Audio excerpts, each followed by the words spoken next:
மீண்டும் பள்ளிக்கு போகலாம், நம்மை நாம் அங்கே தேடலாம்.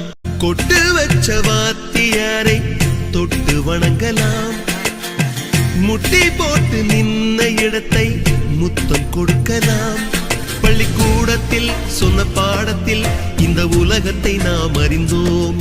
அன்னை மடியென நம்மை தாங்கிய இந்த பள்ளியை ஏன் மறந்தோம்? மீண்டும் பள்ளிக்கு போகலாம், நம்மை நாம் அங்கே தேடலாம். தலைக்கு மேலே வளர்ந்தால் கூட தாய்க்கு நீ பிள்ளைதான். எத்தனை பெரிய மனிதன்